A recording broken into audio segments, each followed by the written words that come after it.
Hey, you old gimp. Hey, what's going on? get Get back. over here. Give me your shit. Stay back. So I'm here. He steps in. His hands are up. Boom. I smash the hand. I don't leave it out there. I come back to this side. Boom. I hit. Okay. All of that can be done with that single hand. Don't forget, it's the exact same thing. You just need some strength. Hit, step back, swing, hit, step back, swing. None of this is perfect, so it means that you have to be able to practice it. So just practice those motions. There's a 1, there's a 2, palm down thrust, palm up thrust. Do you know how to use your walking stick for self-defense? Well, we're gonna have to take a page from the Filipino martial arts here. Okay. Also, check out this Phenolic Hanbo from Budo Brothers. Awesome products always. Make sure you use Kevin Goat for a 10% discount. Okay, so what Eric did to me was he thrusted and he retracted right away. Okay, kind of think about it like in the military, we are always taught to shot for center of mass. Don't go for head shots or leg shots or arm shots. So that's kind of his base. He's startled. I'm a big dude, I'm approaching him. He uses verbal de-escalation skills. Everything was great in that demo, right? He goes in, he hits and he retracts, because if you hold it there and he grabs on, now it's usually a 2 versus 1. And if you got a walking stick, it's probably because you're injured or you just want to look cool, right? So the idea is hit and pull right away. He pulled back and he smashed with that angle 1, okay? So angle 1s are where I'm using my right hand, kind of think like a forehand smash with a tennis racket, is I'm swinging through. Once that happens, I can swing back as well if there's still a threat. So he comes in, I thrust, I'm here, bang, I hit once, boom, I come back, maybe I hit twice. But one rule of thumb that I always like to follow is every slash, or every angle 1 or angle 2 in this case, can be followed with a thrust. So I'm going thrust, hit, he steps in, thrust again, hit, thrust again. Like, how much damage can this guy take? So these angles, and depend on what you're comfortable with. If I'm smashing his head with this thing, like, I might legit kill him. So some areas that police officers and law enforcement officers are taught to target are what are called the common peroneal nerves on the leg. So 6 inches above the outside of the knee, you're trying to smash into that. You're just trying to shut down his motor skills.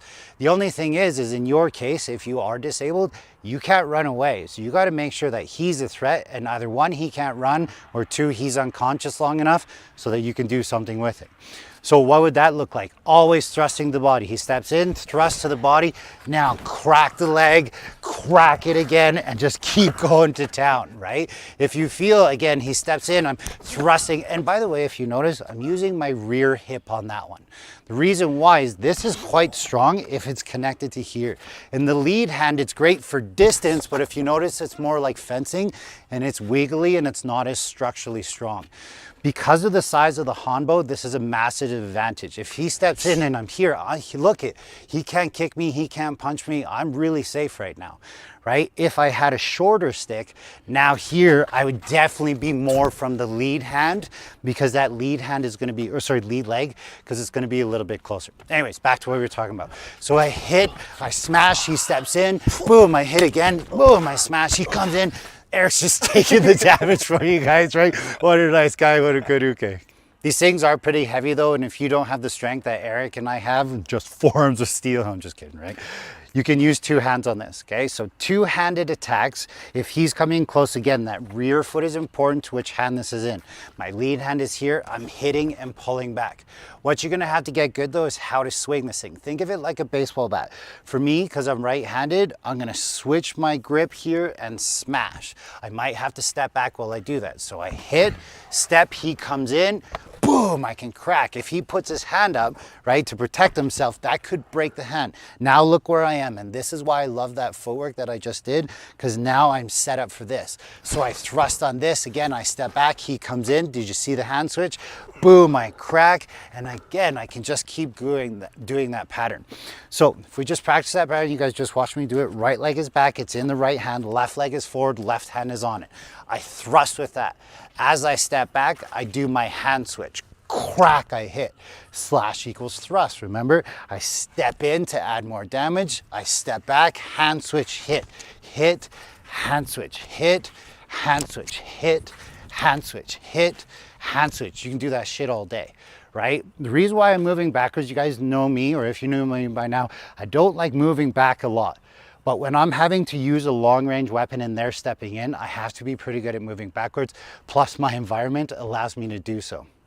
So you have to be able to train with this thing, right? So one thing that you guys can be training at home, and you don't have to hit your partner as hard as I hit Eric, you're welcome, right? Is he steps in, right? And I'm just feeling how strong that is. So step in. Yeah, right? And see, you're like, okay, so it's not hurting him. The idea is I'm testing my structure. One thing you may have to do is lock that elbow in. So if I lock this elbow in, he steps in, you can see it's quite strong. Let's see if he can do it to me, because there's about 100-pound difference there. See, he's locking it in. Boom, he's here. And he's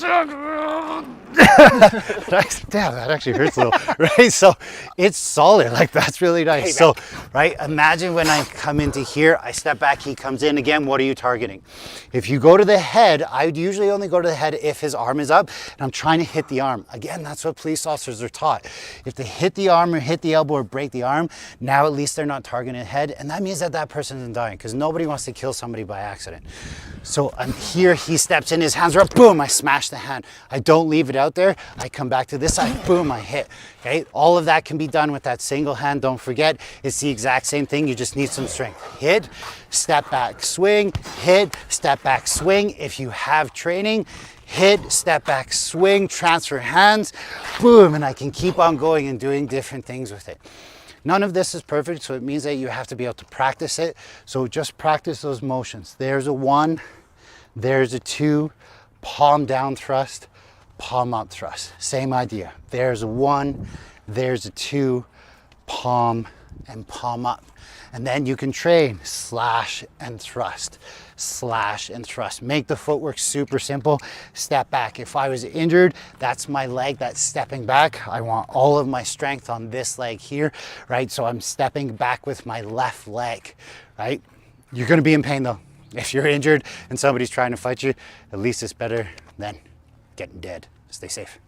Thanks for watching the video. You're obviously very dedicated towards your practice of self-defense, but there's only so much that you can learn from a quick couple-minute videos, and this is why the Buddha Brothers and I spent some serious time and effort and put together a very, very high-quality product available on BuddhaBrothers.com.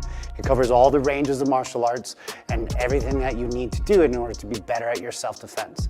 But what it also does is it walks you through how to train it by yourself, how to train it with a partner, so that you're actually building the skills and the attributes needed for self-defense. Yes, watching the quick videos and the shorts can do a lot, but if you really want to take a deep dive and learn a lot about self-defense, this is why we made this course for you.